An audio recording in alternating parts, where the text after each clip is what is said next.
नमस्कार, स्वागत है आप सभी का। न्यूज़ वन इंडिया देख रहे हैं आप और मैं हूं आपके साथ कृतिका। देवभूमि में खबरों में शुरुआत करते हैं मुख्यमंत्री की खबर से। मुख्यमंत्री पुष्कर सिंह धामी ने आज हरिद्वार में दिव्य प्रेम सेवा मिशन के divine college of nursing and paramedical science के उद्घाटन कार्यक्रम में शिरकत की। मुख्यमंत्री पुष्कर सिंह धामी के साथ हरिद्वार सांसद रमेश पोखरियाल निशंक, योग गुरु बाबा रामदेव, आचार्य बालकृष्ण, बीजेपी प्रदेश अध्यक्ष महेंद्र भट्ट, केंद्रीय मंत्री महेंद्र नाथ पांडे, हरिद्वार विधायक मदन कौशिक, रानीपुर विधायक आदेश चौहान, कैबिनेट मंत्री प्रेमचंद्र अग्रवाल भी समारोह में आज शामिल हुए। इस मौके पर मुख्यमंत्री धामी ने कहा कि इस कॉलेज के बनने से छात्रों को काफी सुविधा मिलेगी। दिव्य सेवा मिशन सेवा के काफी कार्य करता है, इसके लिए मैं दिव्य सेवा प्रेम मिशन को धन्यवाद देता हूं। वहीं कैबिनेट मंत्री धन सिंह रावत द्वारा कहा गया कि उत्तराखंड की सड़कों पर काफी कार्य करना भी जरूरी है। इसको लेकर मुख्यमंत्री ने कहा कि जो भी सड़कें खराब हैं उसको हमारे द्वारा सही किया जा रहा है। अगर किसी को भी कुछ बोलना है वो हमें सीधा बोल सकता है, हमारे द्वारा तुरंत कार्य कराया जाएगा।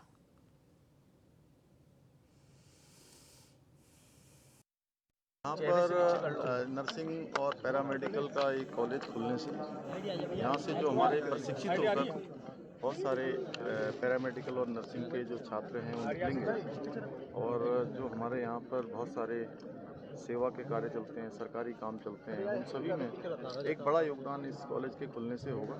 मैं इसके उत्तरोत्तर प्रगति की कामना करता हूँ। हमारा 65वां नर्सिंग कॉलेज खुल गया है और स्वास्थ्य के क्षेत्र में हमारी सरकार, चाहे मेडिकल कॉलेज हो, चाहे नर्सिंग कॉलेज हो, चाहे सरकारी हो, चाहे प्राइवेट हो, सरकार की तरफ से पूर्ण सहयोग रहता है। और मैं आशीष भैया को, दिव्य सेवा प्रेम मिशन के संस्थापक आशीष जी को अपनी ओर से बधाई दे रहा हूँ कि वो बहुत अच्छा नर्सिंग कॉलेज बना रहे हैं और सरकार की तरफ से जो भी दे उनको सहयोग होगा, हम पूरा। वहीं मुख्यमंत्री पुष्कर सिंह धामी से मंगलवार को मुख्यमंत्री आवास में 37वें नेशनल जूनियर एथलेटिक्स चैंपियनशिप की 10 किलोमीटर रेस वॉक में नेशनल रिकॉर्ड के साथ स्वर्ण पदक जीतने वाली मानसी नेगी और एथलीट सूरज पवार ने मुलाकात की। मुख्यमंत्री ने दोनों एथलीटों को 1-1 लाख रुपए की धनराशि देने की घोषणा की। खेल विभाग की नियमावली के मानकों के अनुसार पदक जीतने पर जो धनराशि दी जाती है, इन दोनों खिलाड़ियों को वो धनराशि भी दी जाएगी। मुख्यमंत्री ने दोनों एथलीट को आगामी खेलों की शुभकामनाएं देते हुए कहा कि आगे भी राज्य सरकार द्वारा ऐसे प्रतिभावान खिलाड़ियों को हर संभव मदद की जाएगी। मुख्यमंत्री ने दोनों एथलीट के उज्जवल भविष्य की कामना की।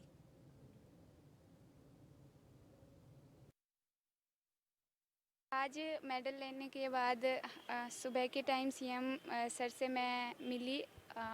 हमें अच्छा लगा कि सीएम सर ने स्पोर्ट्स की तरह अवेयर हो रहे हैं। मेरा इस बारी सीनियर नेशनल में गोल्ड रहा है, मैं इसका श्रेय अपनी पूरी टीम, जैसे मेरी फैमिली, मेरे कोच, इनको देना चाहूँगा क्योंकि इसमें सभी की मेहनत है, सभी का सपोर्ट है। और जो मेरे अभी जो आगे तैयारी चल रही है वो आने वाले जितने भी बड़े गेम हैं, एशियन गेम्स, ओलंपिक, उनकी तैयारी करनी है। और उत्तराखंड में आप देख रहे होंगे जितने भी जो भी इंडोरेंस बेस्ड रनिंग या इंडोरेंस बेस्ड स्पोर्ट्स है उसमें डोमिनेट कर रहा है उत्तराखंड। तो जैसा कि हमारा डिपार्टमेंट स्पोर्ट्स इसके ऊपर काम भी कर रहा है कि जैसे हमारे जितने नंबर ऑफ एक्सीलेंस सेंटर है इसको थोड़ा और बढ़ना चाहिए। और आज वहीं मुख्यमंत्री पुष्कर सिंह धामी ने मंगलवार को मुख्यमंत्री आवास में फिक्की फोरम ऑफ पार्लियामेंट्रियंस द्वारा जापानी दूतावास के सहयोग में आयोजित संवाद कार्यक्रम में हिस्सा लिया। इस अवसर पर राज्य से जुड़े विभिन्न विषयों पर और जापान उत्तराखंड के बीच पार्टनरशिप को बढ़ाने के लिए चर्चा हुई। इस अवसर पर मुख्यमंत्री ने जापानी प्रतिनिधिमंडल का जापानी भाषा से शुरुआत कर स्वागत किया। मुख्यमंत्री धामी ने कहा कि उत्तराखंड भूकंप एवं आपदा की दृष्टि से संवेदनशील राज्य है। आपदा प्रबंधन एवं भूकंप रोधी तकनीक के क्षेत्र में जापान राज्य को क्या सहयोग दे सकता है, इस दिशा में प्रयास किए जाएं। साथ ही उन्होंने कहा कि उत्तराखंड में डिजास्टर मैनेजमेंट इंस्टीट्यूट के लिए जापान से सहयोग लिया जाए। मुख्यमंत्री ने कहा कि उत्तराखंड में पर्यटन, कृषि, हॉर्टिकल्चर के क्षेत्र में अनेक संभावनाएं हैं। इनको बढ़ावा देने के लिए राज्य सरकार द्वारा लगातार प्रयास भी किए जा रहे हैं। मुख्यमंत्री ने कहा कि उत्तराखंड के स्थानीय उत्पादों की वैल्यू एडिशन कर मार्केटिंग में जापान से किस प्रकार सहयोग लिया जा सकता है, इस ओर ध्यान दिया जाए।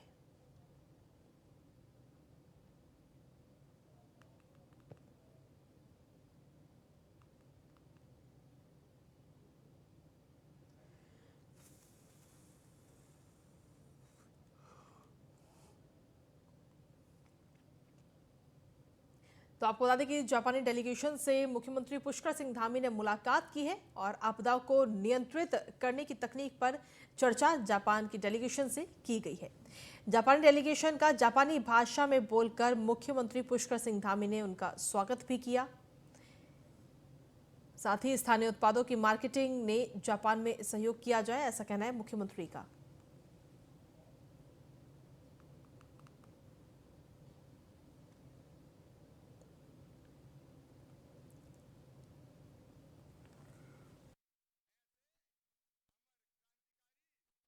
आज जहां हमने इंडस्ट्री के क्षेत्र में, एग्रीकल्चर के क्षेत्र में और AYUSH, wellness, food processing, pharmaceuticals, automobiles, इन सभी पर जो एक अच्छा कोलैबोरेशन हो सकता है, उन सब पर हमने जापानी प्रतिनिधिमंडल के साथ बात करी है।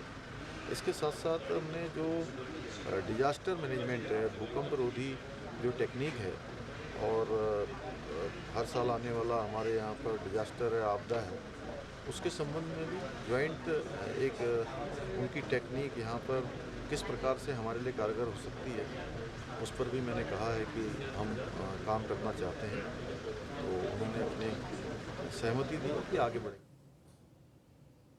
वहीं मुख्यमंत्री पुष्कर सिंह धामी ने मंगलवार को जनजातीय गौरव दिवस के उपलक्ष्य में मुख्यमंत्री कैंप कार्यालय से जनजातीय समुदाय की शोभा यात्रा का फ्लैग ऑफ किया।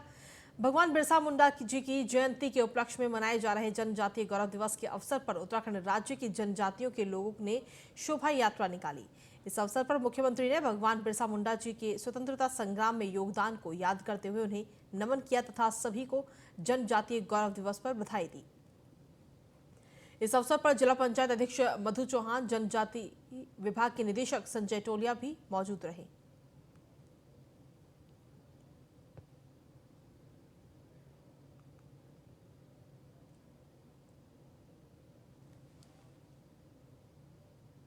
पूर्व सीएम तीरथ रावत को मिला विधायक खजान दास का साथ। बड़ी खबर आप तक पहुंचा रहे खजान दास ने कहा है कि तीरथ सिंह के बयान का समर्थन करता हूं। तीरथ ने प्रदेश में कमीशन खोरी को लेकर बयान दिया था। तीरथ ने कहा था कि यूपी के जमाने से चली आ रही है कमीशन खोरी। खजान दास ने जीरो टॉलरेंस की सरकार का भी समर्थन किया। जब से उत्तराखंड में बीजेपी की सरकार बनी तब से भ्रष्टाचार के खिलाफ जंग जारी है। भाजपा की सरकार ने भ्रष्टाचार के पेड़ हिलाने का काम किया है। कांग्रेस की सरकारों ने भी प्रदेश में भ्रष्टाचार को बढ़ावा दिया, ऐसा कहना है खजान दास का। लेकिन मुख्यमंत्री पुष्कर सिंह धामी भ्रष्टाचार के खात्मे को लेकर काम कर रहे हैं।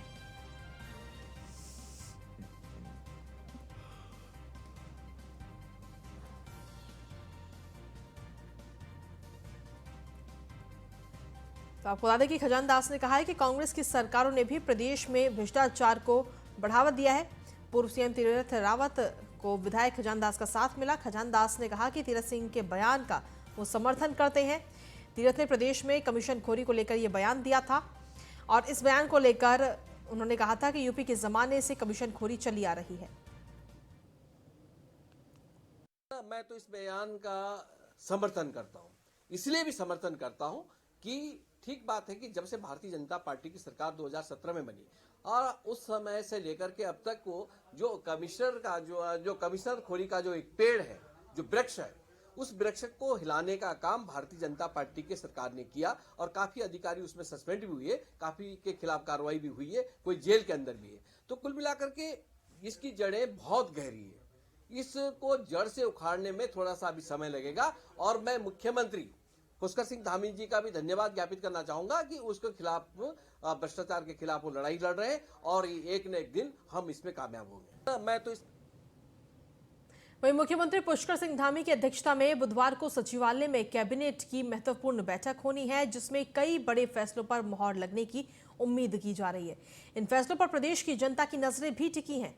बताया जा रहा है कि महिला आरक्षण पर जहां धामी सरकार सुप्रीम कोर्ट में एसएलपी दायर करने के बाद हाईकोर्ट के फैसले पर स्टे लगा चुकी है, तो वहीं महिलाओं को सरकारी नौकरी में आरक्षण बरकरार रखा जाए, उसके लिए सुप्रीम कोर्ट से फाइनल निर्णय होने से पहले ही सरकार महिला आरक्षण को लेकर अध्यादेश लेकर आने वाली है, जिस पर कैबिनेट की बैठक में मुहर लग सकती है। वहीं राज्य आंदोलनकारियों को मिलने वाली 10% आरक्षण पर भी अध्यादेश कैबिनेट की बैठक में आने की उम्मीद है।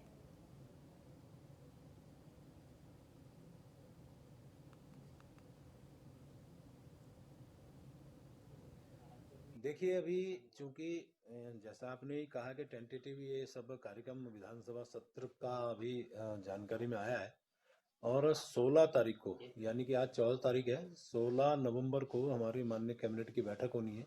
उसमें इसमें अंतिम निर्णय होगा कि विधानसभा सत्र कब और कहाँ और कितने दिन का होगा, ये उसमें हम लोग तय करेंगे और उसके बाद ही फिर मैं आपको सारी बात बताऊंगा। वहीं देहरादून सचिवालय में मुख्यमंत्री पुष्कर सिंह धामी ने बुधवार को शिक्षा विभाग की समीक्षा बैठक ली, जिसमें शिक्षा मंत्री धन सिंह रावत के साथ शिक्षा विभाग के आला अधिकारी मौजूद रहे। बैठक में कई बड़े निर्णय लिए गए, जिसके तहत उत्तराखंड के आईएएस और पीसीएस अधिकारियों को महीने में 1 दिन स्कूलों में जाकर निरीक्षण करने को लेकर फैसला हुआ। वहीं जिन स्कूलों के भवन जीर्ण शीर्ण अवस्था में हैं, उनको ध्वस्तीकरण के निर्देश दिए गए। वहीं 2300 से ज्यादा गेस्ट टीचरों के पदों पर भर्ती का भी फैसला लिया गया। तो वहीं स्कूलों में खाली 4th क्लास के पदों को भरने पर भी सहमति बनी है, जबकि बीआरसी और सीआरसी के पदों पर भर्ती को मंजूरी मुख्यमंत्री ने दी है।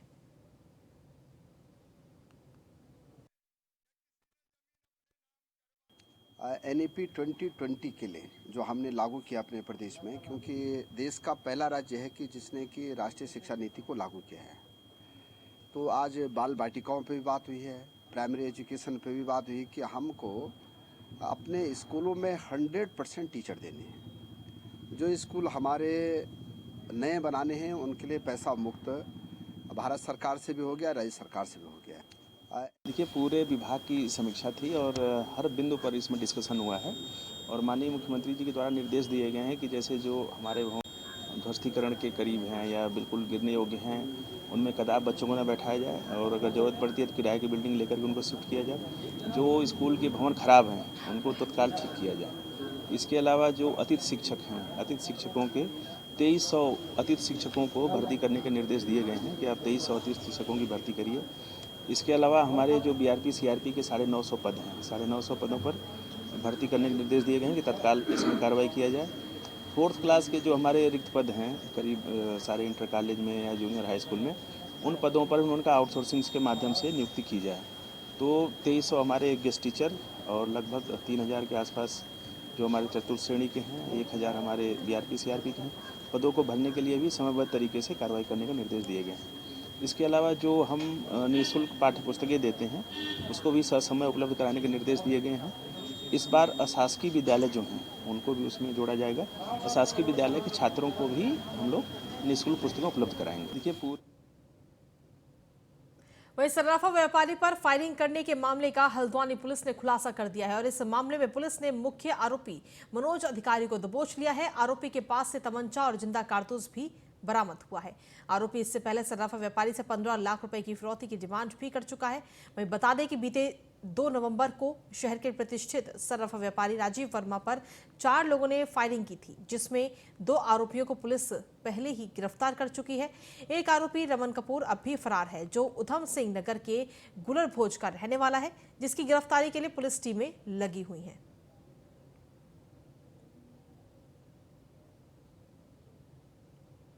कुमाऊं ज्वेलर्स के राजीव और पंकज वर्मा फायरिंग और रंगदारी के मुख्य आरोपी मनोज अधिकारी को आज गिरफ्तार किया गया है। ये 2 नवंबर की घटना थी जिसमें कि इनके घर के पास से फायरिंग करते हुए अभियुक्त निकल गए थे।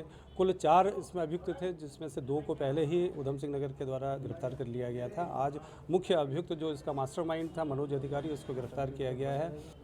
घटना का कारण जो पूछताछ में इसके द्वारा बताया गया वो आपसी रंजिश का होना था। कुछ किसी बात को लेकर इनकी कहासुनी हुई थी और उसके बाद ये कहासुनी बढ़ती गई। कुमाऊं ज्वेलर्स के राजीव और पंकज वर्मा। वहीं एसटीएफ और एसओजी की टीम ने पिछले 5 महीने से फरार चल रहे 25,000 के नामी बदमाश को पंजाब के तरन तारण से गिरफ्तार किया। वहीं अब पुलिस आरोपी को कोर्ट में पेश करने की तैयारी कर रही है। आरोपी ने गदरपुर में एक व्यक्ति पर फायर की थी। ऐसे में तब से लेकर आरोपी अपने ठिकाने लगातार बदल बदल कर भाग रहा था। आरोपी के खिलाफ 5 महीने पूर्व गदरपुर थाना में आईपीसी की कई धाराओं में मुकदमा भी दर्ज किया गया था और इस मामले का एसएसपी मंजुनाथ टीसी ने बताया कि जून 2022 में आरोपी करणवीर संधू निवासी सकटिया बेजम लखीमपुर खीरी ने गदरपुर में अपने साथियों के साथ पैसों की लेनदेन को लेकर फायर झोंक दी थी और तब से आरोपी फरार चल रहा था। जिसके बाद से थाना पुलिस द्वारा आरोपी की गिरफ्तारी के प्रयास किए गए थे, लेकिन आरोपी अपने ठिकाने लगातार बदल रहा था।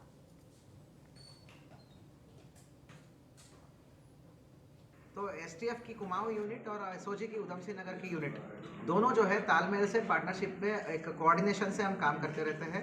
तो जॉइंट इनपुट था कि हमारा एक 25,000 का इनामी जो है पंजाब में छुपा हुआ है करके, इसी इनपुट पर जॉइंट टीम्स को भेजा गया। इस टीम्स को जो है डायरेक्ट मॉनिटरिंग जो है सुमित और हमारा अनुषा कर रहे थे, जो एसटीएफ और हमारा सीओ ऑप्स है, और 2 हायर लेवल पे मैं और आयुष टच में था। इस प्रकार कोऑर्डिनेशन से हमने टीम्स भेजे थे और ग्राउंड लेवल पे हमारा एसटीएफ की और एसओजी की कंबाइंड टीम्स गई थी। इन टीम्स को एक अच्छी सफलता मिला है, जहां पे 25,000 की इनामी है। तो वहीं पौड़ी के चौकी पाबो क्षेत्र के थापली में एक मकान में अचानक आग लगी और आग की चपेट में आने से दंपत्ति की मौत हो गई। सूचना पाकर मौके पर पहुंची पुलिस और लोगों ने किसी तरह आग पर काबू पाने के बाद दोनों शवों को बमुश्किल निकाला। वहीं पुलिस ने दोनों शवों को कब्जे में लेकर पोस्टमार्टम के लिए भेज दिया है। घटना के बाद क्षेत्र में मातम छाया हुआ है।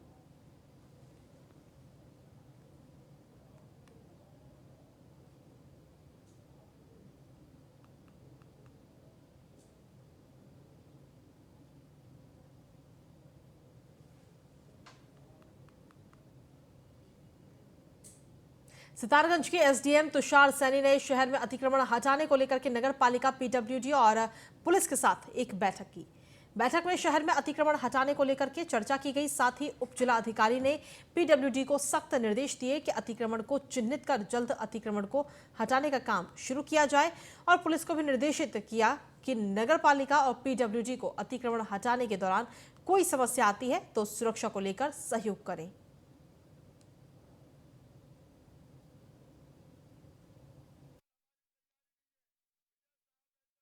पुलिस, नगर पालिका और पीडब्ल्यूडी विभाग मेन रहे। इसमें जो है शहर का जो अतिक्रमण है और अतिक्रमण के कारण जो लगातार ट्रैफिक की जो प्रॉब्लम हो रही है, इसके बारे में डिस्कशन किया गया और पीडब्ल्यूडी को इसमें निर्देशित किया गया है कि वो जल्दी अपनी जो उनकी लैंड है उन पर जो भी अतिक्रमण हुआ है उसको चिन्हित करके अतिक्रमण को नियमानुसार हटाए और इसके लिए जो भी प्रशासनिक और सहयोग होगा उसमें पुलिस और प्रशासन द्वारा इनकी पूर्णतः मदद की जाएगी। पुलिस, नगर पालिका और पीडब्ल्यूडी। कालाढूंगी नगर पंचायत विस्तारीकरण की मांग को लेकर कालाढूंगी बीजेपी मंडल ने सूबे के मुख्यमंत्री पुष्कर सिंह धामी से देहरादून में उनके आवास में मुलाकात कर ज्ञापन सौंपा। कालाढूंगी नगर पंचायत में लगभग 7,500 मतदाता हैं और इसको देखते हुए बीजेपी ने गांव छोटी हल्द्वानी छोराजाली गांव को कालाढूंगी में सम्मिलित कर कालाढूंगी नगर पंचायत को नगर पालिका बनाने का प्रस्ताव रखा।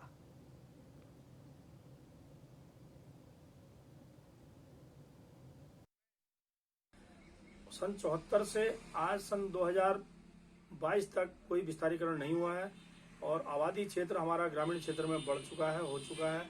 शहरीकरण कालाढूंगी बंदोबस्ती के जो ग्रामीण क्षेत्र वर्तमान में हैं उनमें हो चुका है। तो और नगर निगम हमारा जो नगर पंचायत है वो छोटी संस्थान है। तो हम सभी लोग ये चाहते हैं कि नगर का विस्तारीकरण करके इसको नगर पालिका का दर्जा मिले और इसके लिए हम कालाढूंगी बंदोबस्ती जो ग्राम सभा हमारी पूर्व में थी, नगर पालिका जो हम नगर पंचायत के क्षेत्र से कट के बची थी, उसको ही हम इसमें पुनः दोबारा मिलाना चाहते हैं। वहीं बीजेपी के राजपुर विधायक खजान दास ने कहा कि मुख्यमंत्री के द्वारा जिन विकास की मांगों के प्रस्ताव मांगे गए हैं उन पर उनके द्वारा विधानसभा क्षेत्र में प्राथमिकता के आधार पर 1 साल 2 प्रस्ताव और 5 साल के लिए 10 प्रस्ताव बनाकर मुख्यमंत्री कार्यालय को भेज दिए गए हैं। बीजेपी विधायक ने कहा कि मुख्यमंत्री ने उत्तराखंड राज्य में समुचित विकास को ध्यान में रखकर ये प्रस्ताव मांगने का काम किया, जिसमें किसी भी दल विशेष को प्राथमिकता नहीं बल्कि दलगत राजनीति से ऊपर उठकर सभी विधायकों को ये प्रस्ताव मांगने का काम किया गया है ताकि उत्तराखंड राज्य का समुचित विकास हो सके।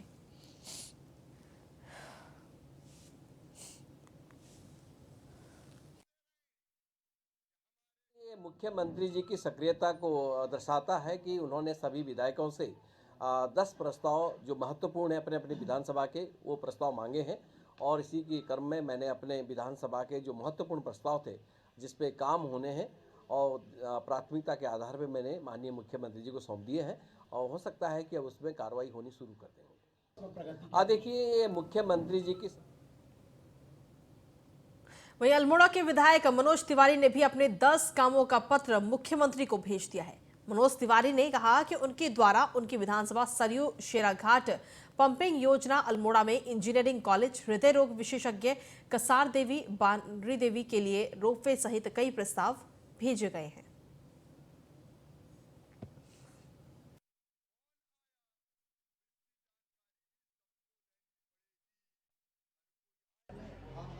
जैसा कि पत्र के माध्यम से मुझे जानकारी मिली है कि माननीय मुख्यमंत्री जी ने सारे विधायकों से 10-10 काम आगे हैं और ये सौभाग्य का विषय है कि माननीय मुख्यमंत्री जी एक अच्छी पहल करी है और मुझे उम्मीद है कि जो पहल करी है वो धरातल पे भी भविष्य में उतरेगी। उसमें हमने 10 कामों का प्रस्ताव बना के CDO के माध्यम से माननीय मुख्यमंत्री जी को प्रेषित कर दिया और उसमें जो सबसे महत्वपूर्ण है अल्मोड़ा के लिए हमारा जो है कि स्पोर्ट्स कॉलेज है, इंजीनियरिंग कॉलेज है और हार्ट इंस्टीट्यूट की स्थापना की जाए। जैसा कि पत्र के माध्यम। वहीं अगली खबर देहरादून से, जहां पर फजीहत के बाद बैकफुट पर आया है इस वक्त UK-SSC। बड़ी खबर आप तक पहुंचा रहे हैं, जहां नकल से बरी हुए युवाओं को नौकरी देने पर रोक लगाई गई है। बेरोजगारों ने SIT रिपोर्ट सौंपकर आयोग पर दबाव बनाया था। मामले में आयोग सुप्रीम कोर्ट में अब अपना रिव्यू पिटीशन दायर करेगा। फॉरेस्ट गार्ड भर्ती 2020 से जुड़ा हुआ ये पूरा मामला सामने आया है। तो आपको बता दें कि मामले में आयोग अब सुप्रीम कोर्ट में रिव्यू पिटीशन दायर करेगा। फॉरेस्ट गार्ड भर्ती 2020 से जुड़ा हुआ ये पूरा मामला है, जिसमें फजीहत के बाद अब बैकफुट पर आया है UK-SSC। आपको बता दें कि नकल से बरी हुए युवाओं को नौकरी देने पर रोक लगाई है। तो ये बड़ी खबर आप तक पहुंचा रहे। बेरोजगारों ने SIT रिपोर्ट सौंपकर आयोग पर पूरा दबाव बनाया था नौकरी के लिए।